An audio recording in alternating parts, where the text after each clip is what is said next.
Welcome to Justice Counts, the podcast that goes beyond the law to what's important to you. Equal justice for all is a guidepost for our nation, but how do we achieve that? Here are your hosts, writer-commentator Bob Gatty and novelist-attorney Mark M. Bello.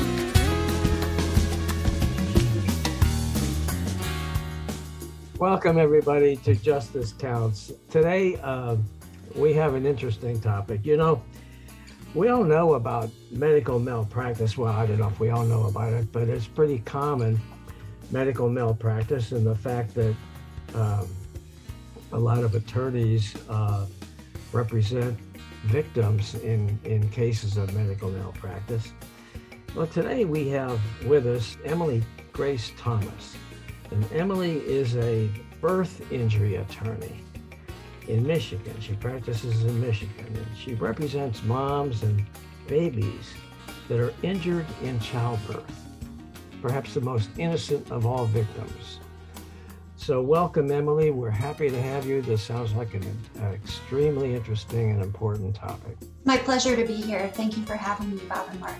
Emily, it's nice to meet you, other than by email and text and what have you. We were talking off the air about birth trauma, essentially caused by medical negligence, and how a child, especially a newborn, has so little control over the choices that are made that result in the child's injury. And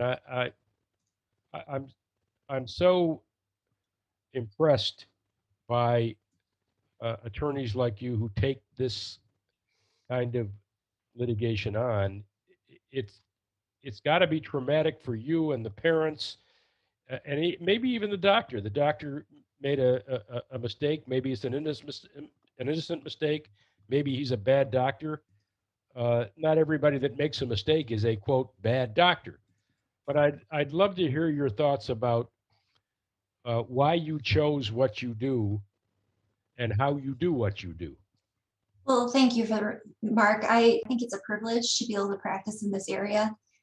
Babies are, I think, the best clients. And the reason for that is they are the most vulnerable of our society, that and elderly, right? These are people that are incapable of protecting themselves in a lot of ways. And so that's why reasonable care when a doctor is entrusted with these types of patients is so important. I have a personal connection to what I do. My mother was disabled when I was in high school. And so I really understand any family who has a loved one that is injured by circumstances that were outside their control, by external factors or mistakes that happened. My mother was exposed to black mold in her workplace, and she became very ill, and still even today has scarring on her lungs and consequences from that. So having your life turned upside down, especially when you were going along and earning a living and had a plan for your family's well-being and what was going to happen, I understand that being unearthed and turned upside down. Babies in general, I talk to a neonatologist. I work with a lot of doctors to be able to do what I do. I cannot bring a lawsuit against a doctor or a nurse or any type of medical professional without other highly qualified expert doctors, nurses, medical professionals that look at the care that was provided to these babies and says that it was inappropriate and therefore there is merit to a case. I was talking to a neonatologist once, a baby doctor. So a doctor specializes in caring for babies after they were born. And they said, I always wanted babies as patients because they never could disregard my medical advice. And they can't really, they can't, Right. disregard orders, or they can't do what you tell them either. So they really need to have the utmost care and attention paid to them. Their safety is paramount. And so I agree with that doctor wholeheartedly. Not only are they the best patients, but for me, they're the best clients because they deserve our protection, especially if they've sustained catastrophic injury because of a preventable mistake that now has altered drastically the course of their life. The majority of my clients that are injured at birth, they often can't live independently. Some never walk, some never talk, some never eat by mouth. And so that is a very big concern for parents who were hoping to raise this independent, extension of themselves and their family. And now they're facing the prospect of they're going to die one day. And this beautiful child who they love very much is not going to be capable of taking care of themselves. And so who do they trust then to pick that up and care for them and love them in the way that they are going to when they're no longer around? And so that's really, yeah. And this, I don't mean to interrupt you, but this can happen in an instant, Yes. correct? I mean, it can be almost a very minor event during the birth or during the pre-birth period, Yes, correct? yes. So babies are fragile. We know that, right? That's why we coddle them so much, right? And brains of babies in the womb and newborn babies are also very fragile. And the majority of the cases I handle, they surround some type of injury to the baby's brain, either in utero or during the labor and delivery process.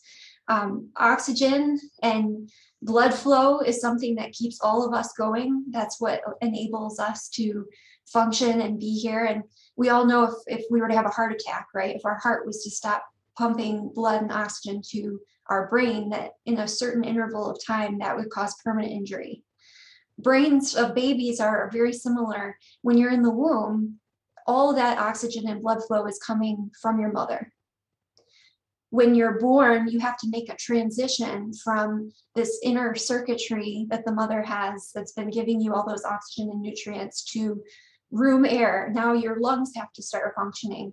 All that fluid you were floating in, that has to be expelled from your lungs, and you have to now start interacting and surviving outside, in the outside world, outside your mother's uterus, her womb. So that's a very traumatic process. It should never be downplayed. I think if there's anything I've learned over my many years of doing this, I believe I've probably interviewed hundreds of mothers at this point about their labors and deliveries.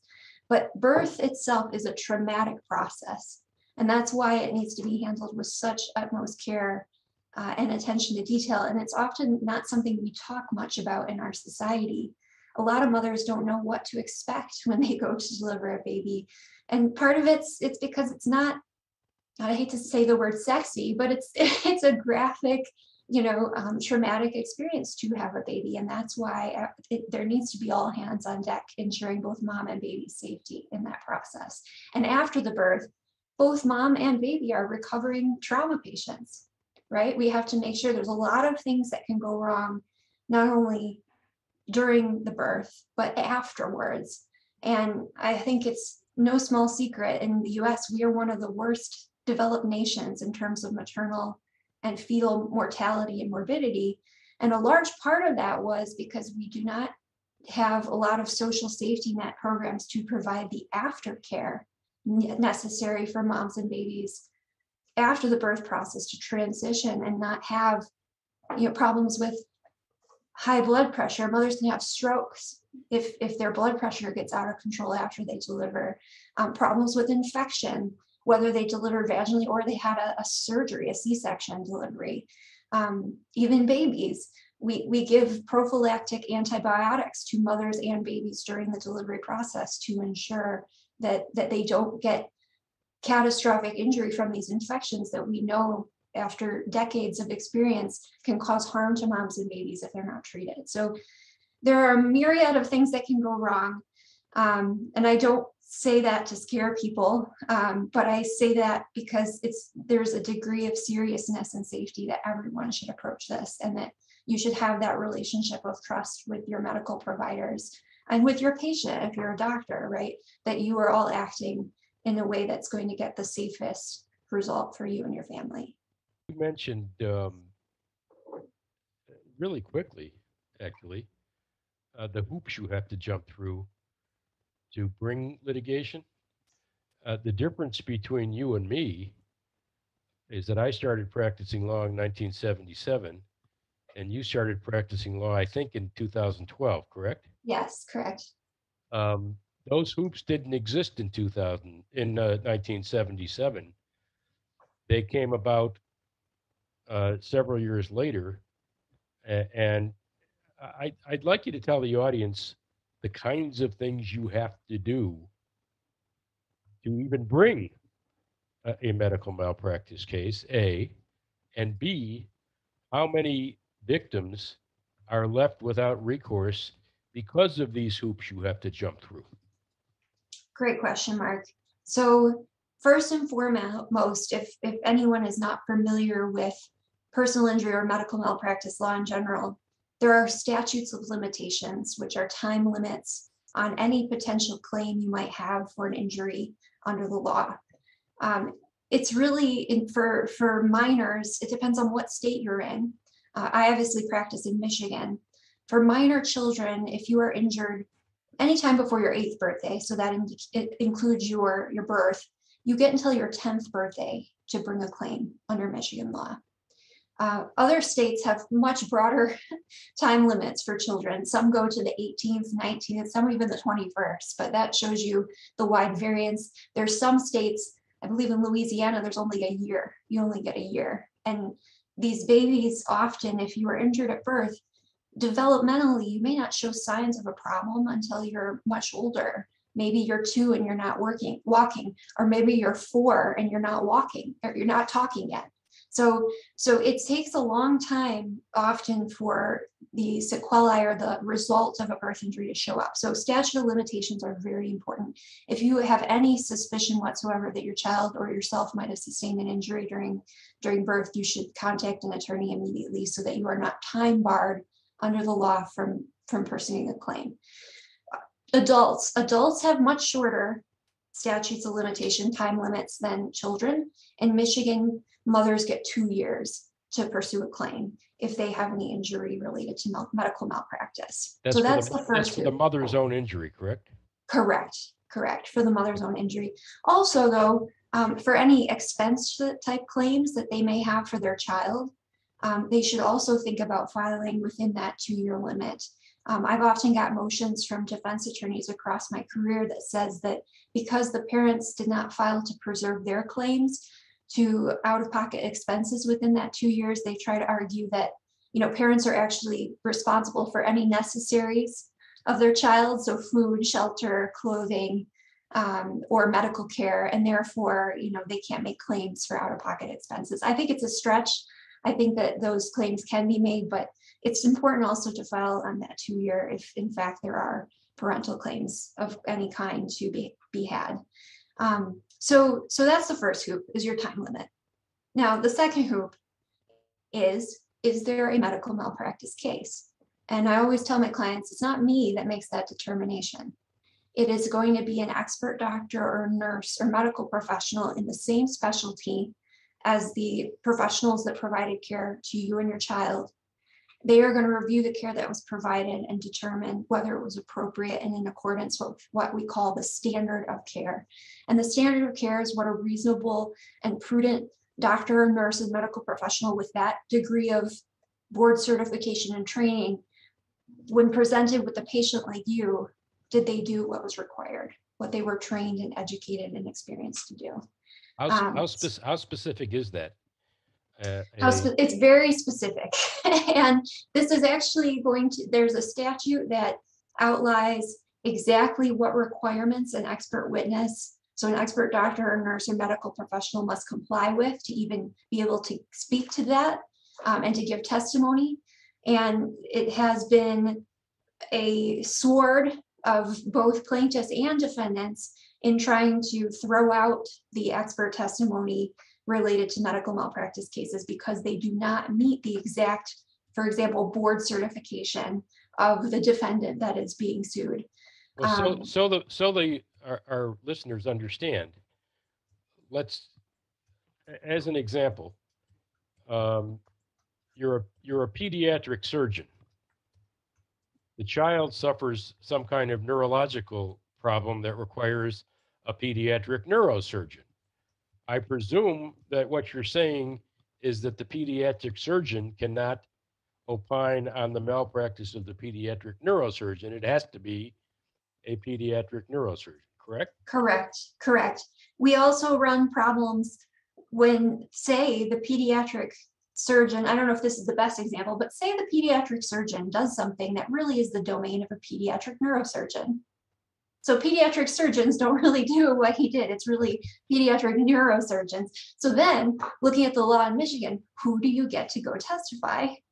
Right. When the surgeon was dabbling outside his area of expertise? So these are the kinds of questions that we've had to rectify in the law in Michigan. And there's actually, a case that's going up to the Supreme Court, or has been asked to go up to the Supreme Court on this issue as to the relevant specialty in which the defendant is practicing in, who is the expert that should be best qualified to testify. It's a thorny thing. So yes, in this second prong, you have to find out what qualified under the Michigan law expert is best to attest whether there was a violation of the standard of care. And the way I break down that for my clients in layman's terms is, was there something done wrong by that particular doctor or nurse or medical professional? So it's not me that makes that determination. It's a qualified expert under the law. Bob, so all this stuff she's talking about is why I stopped handling malpractice cases back in the 70s and 80s and left it to smart people like Emily. Well, it's not any less complex. I really do hope in my lifetime we see some, what would be the opposite of complex, simplifying of these rules, because they're all giving everyone a headache, including the courts sometimes. So, hopefully we can work towards it. I always hear stories about when you began to practice law, Mark, and it sounded like a wonderful time that I would have loved to have been a part of. I don't know that it was a wonderful time.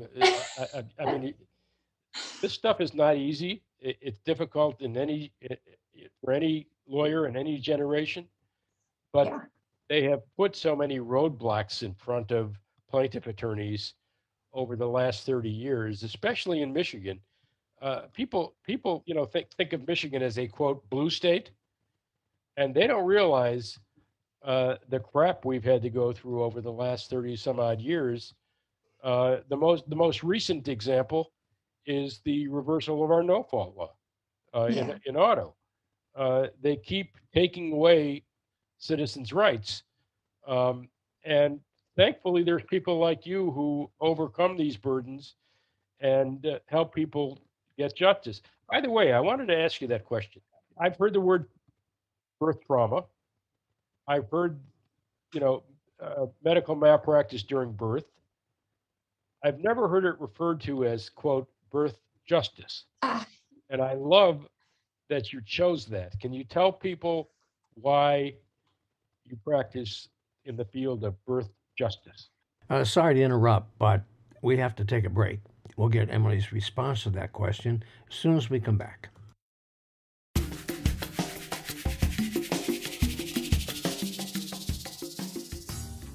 Well, I really love, I don't know if you've been to the Supreme Court of the United States, but, it says on the top of it, etched in the stone, equal justice before the law. And I really think, in our country, we have such a bad track record of ensuring that mothers and babies and families have access to a safe birth. And so I'm really committed to getting justice, getting, the equal quality treatment, fair treatment of all mothers and babies, the genuine respect and care that they deserve. That's really what birth justice is about. It's about ensuring appropriate treatment and care during childbirth for all women and children. And so I guess in a way I am a law firm, but I'm a bit more broader too, in that I would like to educate society about what can we do to improve the quality of care for mothers and babies, because I don't think we have that conversation in our country far enough. How long would that conversation take, Emily? We don't have enough time today, do we? Yeah, we don't have enough time today probably to go into all of it, but we know there's great racial disparities in maternal and fetal mortality and morbidity, and I think that coincides with also access to healthcare generally in our country for people of different races and socioeconomic backgrounds. So yeah, that's a whole nother discussion that I can launch into. But yeah, that's why I called myself the Birth Justice Law Firm, because our mission is a little bit broader than just representing families injured in childbirth or children injured by medical malpractice. It's also about sort of a social justice mission too, of making a message of like, how can we make this better? Because these things should not happen to these families. And instead they try to they're making them worse. Go ahead, Bob. I'm sorry. Yeah, I'd just like to jump in with one little question, and whether it's appropriate or not, we'll find out. I'm just wondering if there have been any, Emily, if there have been any specific cases, without getting into the details that you can't get into, but any specific cases that have really meant a lot to you, that have that you've kind of lived with and that you think about a lot and that kind of drive you to go forward? Are we talking about a success or a failure? Either way. Well, so I also have the unique gift of, because my cases are so intense, I mean, because there are the moving parts that Mark alluded to, that you have to have, especially if I'm suing several doctors, several nurses. I mean, we're talking about, on average, I usually have 8 to 12 experts per case that I handle. So these are very large, very expensive cases, and I get to spend a lot of time. And so the great privilege I have is that I get to know the families really, really well. This is not an area I think you can do well with a high volume practice, because these cases are so intensive. It really merits having a close relationship with the family, having a small file of cases where you really get to walk in the shoes of your clients to tell their story. So I feel very connected to every case I handle, actually, and I've been blessed to just have wonderful families that I've worked with. The first case, so I've been doing these cases for about 10 years. I was clerking, helping on these birth cases before I even started working as an attorney on them. And the first case that kind of stuck out to me in my mind, that made me really convinced that this is what I'm going to do with my life, was a case that was going to be turned down. And I found this lone record in the case that didn't make any sense.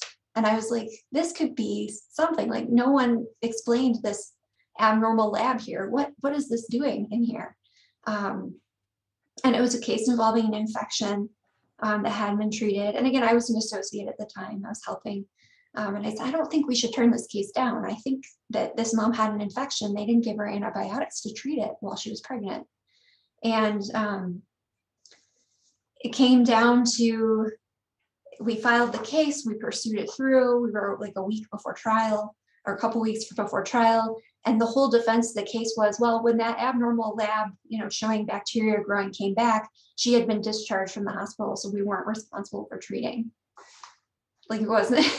And it was the responsibility of her prenatal doctor to treat her, not us, is what they were saying.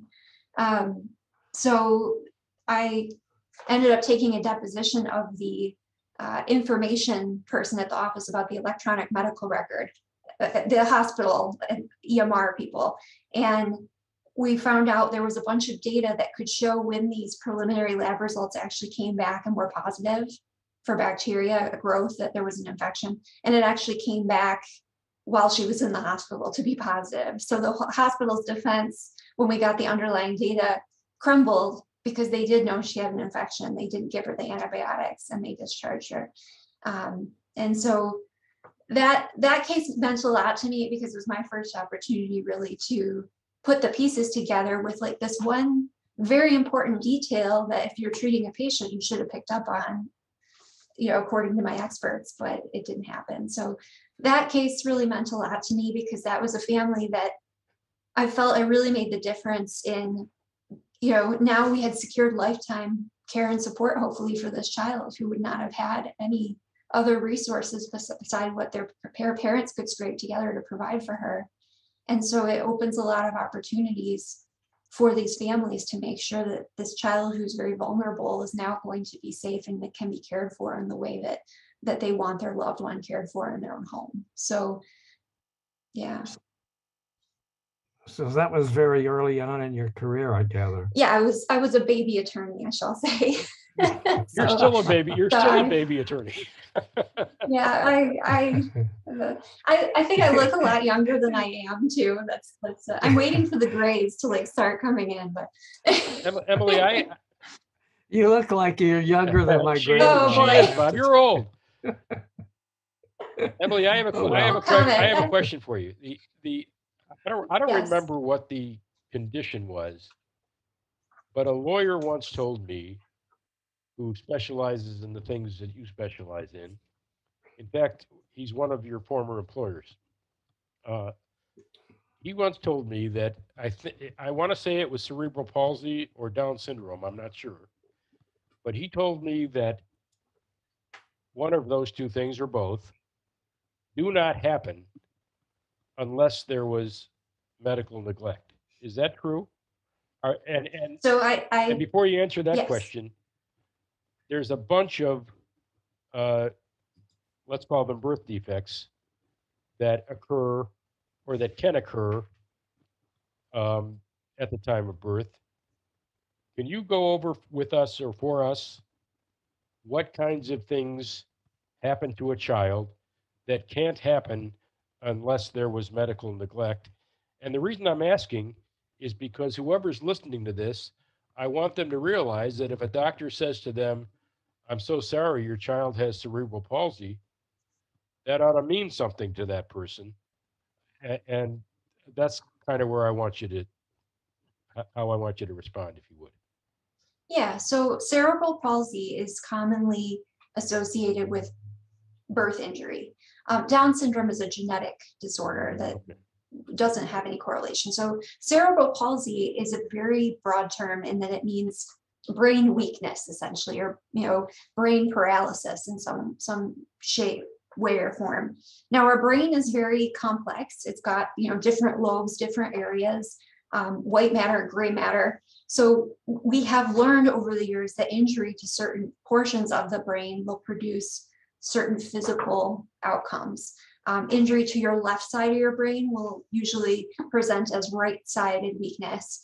And the opposite would be true. Right-sided injury presents as left-sided weakness. So, and not to simplify, because the brain is so complex, injury to different parts can present in a variety of ways, but we now have a science of kind of how it's connected. And there are certain doctors that specialize essentially in, looking at injury to the brain and how that will present itself physically or cognitively. Cerebral palsy, again, is very broad in terms of how it can present physically. Some people only have, one side of their body affected. Sometimes people will have their legs affected only. Some people will have all four extremities affected or have use of their legs, but not their hands. There's the movie, what is it, My Left Foot? Right. I think he was Irish, an Daniel author Day-Lewis who played the part. Won an Academy, correct. Won an Academy Award too. So he had cerebral palsy, and he couldn't use any of his extremities except his feet. He found out he could actually write and communicate with his feet. So there's a large gamut of cerebral palsy, and so we can sometimes correlate to using head imaging. So if a baby lacks oxygen at birth, we can see an evolution of their brain being normal when it's initially imaged. And then it takes time for those cells to die from the lack of oxygen or from trauma to the brain. It takes time for those to present sometimes on imaging. If there's hemorrhages, those are something we can usually see instantly, so like bleeding in the brain. But a injury from hypoxia and ischemia, a lack of oxygen and blood flow, that takes time to present itself on imaging. So looking at these images and how they are timed after birth, that can help us also determine, based on where there's injury in the brain, what caused it during the labor and delivery process. We know from science in monkeys because it would never be ethical to deprive a fetus of oxygen and blood flow and watch what happens, right, in the human. That's prohibited. We know from studies with monkeys that there is a certain interval of time where if all blood flow and oxygen is cut off to the brain of the fetus, that it takes a certain period of time before that cascade of cell death is set off in the brain and will appear on imaging. So that there is a scientific basis for that. Now, something that is new and is evolving in the last 10 years that I've been practicing is something called hypothermia cooling therapy. Hypothermia or cooling therapy. It's where they'll take a baby who they have determined as a part of the birth process has been deprived of oxygen and blood flow. They often will have a diagnosis of something called hypoxic ischemic encephalopathy, or HIE. So if a baby has that diagnosis and meets certain criteria, they will take that baby immediately after birth, within the 6 hours after birth, and they will cool that baby's body temperature down a couple degrees. And they found that will actually slow this cascade of cell death that occurs in the brain after you've been exposed to hypoxia and ischemia.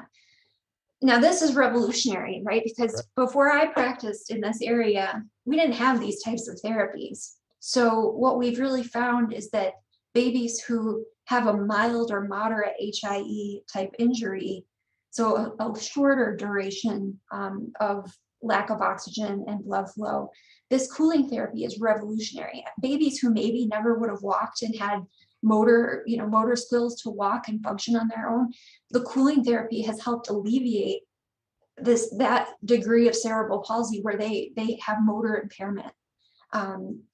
It really is, it's incredible, because I kind of came in on the cusp when they started making that standard care, and there definitely are babies that you look at the imaging and their brain is normal when you expect that, because of the trauma during the birth and the degree of oxygen deprivation they had over a period of time. You think that the baby's going to have a lot of sequelae, but it turns out physically they're fine, or they have good motor skills. But with those children we are seeing, as time passes, that there still may be cognitive areas of the brain that are impaired, because imaging, MRI imaging, and EEGs, which are tests we do to see if people have seizures or abnormal brain activity, those only look at certain portions of the brain. We can't really see everything. Our technology is not that great yet. We're always improving, but it's not uncommon too to have a lack of oxygen during the birth process and to have a diagnosis of cerebral palsy, but then the imaging of their brain, we don't see that damage when we look at it. So, but that doesn't necessarily mean it's not causally related to the trauma at birth. So these cases are very complex. It requires a lot of technical medicine, reading of the tools that are used to assess mom and baby's well-being. And so I think that encapsulates kind of in a nutshell your question about the cerebral palsy type diagnoses. Now, what are things that can only happen if there's medical negligence? I hesitate to say only, but things that have high correlations. Likely. Okay, likely, yes. More likely than not. HIE is such a diagnosis, especially in the case of a mother who goes in and is laboring or is going to be induced, and she's in the hospital where doctors are watching the baby on the monitor.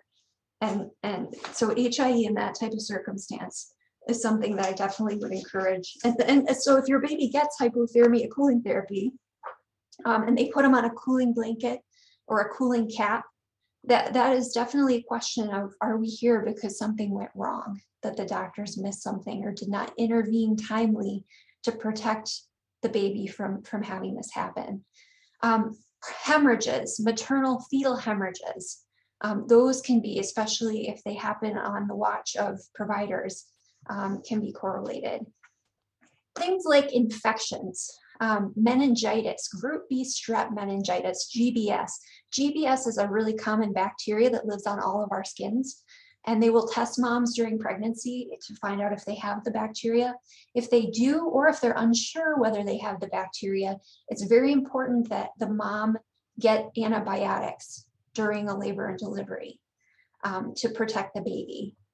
If not, the baby can get an infection, a meningitis, GBS meningitis type infection that eats through the brain of the baby.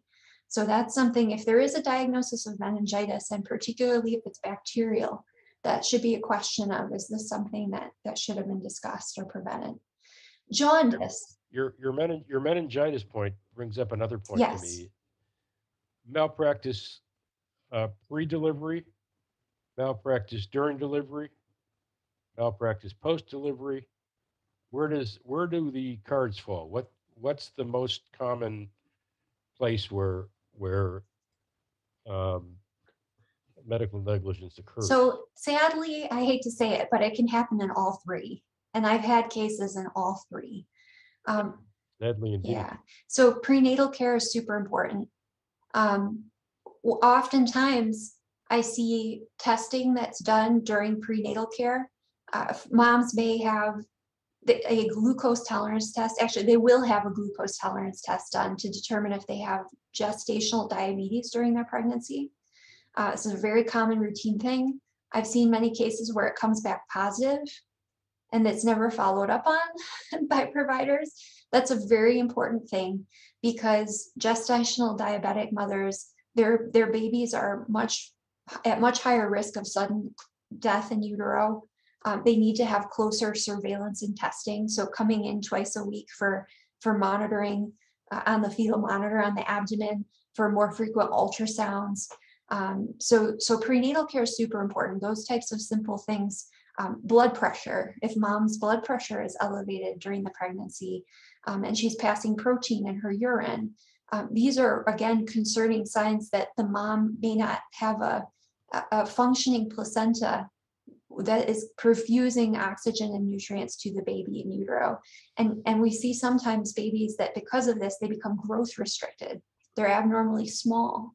So if during the pregnancy there's growth restriction, and you're getting all your prenatal care, a question should be, was the baby being watched closely in accordance with the standard of care? So that these are some prenatal issues that can crop up. Infection, again, if moms have bacterial and vaginal infections or urinary tract infections, those are very important during pregnancy, and doctors need to be making sure that if there's positive lab values, that those are being treated and addressed. You mentioned hemorrhaging. Yes. Obviously, a woman knows when she's bleeding. Yes. Talk to me about the proactivity of the patient. Bleeding is an obvious warning, if you will, that there's something wrong with your pregnancy. Are there conditions that are less obvious that a mother or a pregnant woman who's listening to us right now ought to watch out for? Does she have any symptoms in a particular situation that might suggest to her that she's going to have a problem pregnancy? Yeah, so I'm not a doctor. I'll qualify that just real quick, but I understand. But based on my experience as a medical malpractice attorney, fetal movement is super important. And moms know, like, how often as their pregnancy progresses, how often they feel their baby moving. And doctors, part of the standard care often is the doctors will instruct, especially moms with certain risk factors, to count how many kicks they feel throughout a period of time for the day, to make sure, like, is the baby active? Is the baby moving? Babies do have sleep cycles, and just like us. So there's times when they're not as active, but it's very important that you feel the baby moving around. And if you have any pain, that you're communicating that to your doctors, and any concerns whatsoever with the baby, you should go in and get seen. The umbilical cord, again, the baby's floating in amniotic fluid and it's attached to the umbilical cord, which attaches to the placenta. And there's always concern that if the baby gets tangled up in the cord or it gets knotted, well, then that's the baby's lifeline, literally, for oxygen and nutrients. So if the baby's not moving around, it could be an indication that the baby's cord is tangled up, or there's something going on that might be compromising them. And so you want to make sure, if you're feeling at all funny, just go get checked out. And it doesn't hurt. And that's why OBs have 24/7 call lines, right? Because babies are born at every time of the day and night. And so, you should feel free to call them if there's anything going on for advice as to what you need to do. We're running out of time, and we've only scratched the surface. I'd love to have you back, Yes. but I'd be remiss if I didn't ask you this question. Child has a serious birth defect. You're pursuing a case. Can you tell us the kinds of damages that the family can recover in a birth trauma case? On your website, for instance, it says, quote, "We fight to get lifetime care and support for injured loved ones." Obviously, raising a child with a birth defect is extremely expensive. What does the law allow you to recover in situations like this? And how do you make the case for what you call lifetime care? Yeah. So great question. So this is part of the reason my cases have 8 to 12 experts, because several of those experts and keep you up at night. Yes. Go ahead. Not to mention that I do not get a lot of sleep. That is true. I am always thinking about the next step in my client's well-being. I understand. So I also have a personal connection. So I talked about my mom, but my father-in-law actually has a rare dementia, and my husband's an only child. So we actually take care of him. He lives with us. He's a Vietnam vet. Really knowing how difficult it is to get good care for a loved one, and the reliability of trying to hire people and how much it costs, and you could hire an agency, but then they don't show up when you need to go to work for an important appointment. It's very, very important to me that when we are pursuing these cases, we have a competent doctor who knows these children, who knows their medical history, who has also cared for children with cerebral palsy and developmental disabilities like these children into adulthood. Because oftentimes patients with cerebral palsy, the children's hospitals are the best place to get treatment. And so a lot of these patients will actually continue throughout their childhood and into adulthood with physical medicine and rehab type doctors, physiatrists, who will prescribe their equipment, their care. So I work with a qualified physiatrist on every case that knows these kids, who knows these kids as they've matured into adults, patients like them, and what their needs are. And they help develop a plan as to what those will be and how much they'll cost. And then I have to work with an economist to say, it's 2021. This child's going to live till 2091. What is that going to cost? How do we know with inflation and all of the things that might happen, medical care growing at 5-6% in terms of inflation every year? How do we know we're going to have enough in the pot to care for this child for the rest of their lives? And the answer is it varies based on the child. There is no set amount that I can say. Even when I get a call from a family, this is how much we would ask for care for your child. It really does come down to those medical experts and the economists and forecasting out. There is a dollar for dollar plan for everything we're asking for. It's not just a number we pull out of the sky. There's a purpose. And so the people understand there's malpractice reform in Michigan. Yes. They've restricted your rights to get certain damages and benefits. Is lifetime care affected by malpractice reform or not? It is not, because it is a economic damage. This is out of that. Yeah, so it is out of pocket care that is going to be needed to care for this child, because the reality is we have insurance now through the ACA that no insurance is perfect, especially therapy. Insurance will only cover so much therapy. And what we found with these kids is when you have a neurological type injury like they do, the best medicine really is therapy, and making sure those are available and throughout their life staggered when they're going to need them. So you can't even say that insurance is going to pay for all the care that these children need, or that it's going to be there. I mean, they were talking about repealing the ACA for a long, long time. And you want to talk about pre-existing conditions. Well, these children are sadly they're nothing but pre-existing conditions that are going to need care. So these parents need certainty that there is money in the coffers to get them exactly what they need. And especially should they not be available, and they're going to need someone that's paid to be there, that they trust, that has medical credentials, that can watch for the seizure and administer. A lot of these children have seizures that require administration of rectal medication. How many of us are trained and feel confident in that emergent situation that we're going to be able to handle that? Or, their feeding tubes, because they eat by tube, needs to be changed, or their trach, they don't breathe on their own, their trach needs to be suctioned and addressed. I mean, these are real things that these families grapple with, and they do want someone in their home that they can trust, that they feel is skilled to handle those things. So I do want to touch really quickly on the non-economic damages that you brought up. There are non-economic damages caps in Michigan, and those are for things like pain and suffering and emotional distress. These are things you cannot quantify in the market with a dollar value like you can with the lifetime care portion. And there is a very small percentage of damages that can also be claimed in any lawsuit, but because they are capped in Michigan, when they initially passed the law, and I want to say it was like in the 90s sometime, there was a low cap of $250,000 for non-economic damages, and those were for cases where there wasn't an injury to a brain, spine, or reproductive organ. I was there.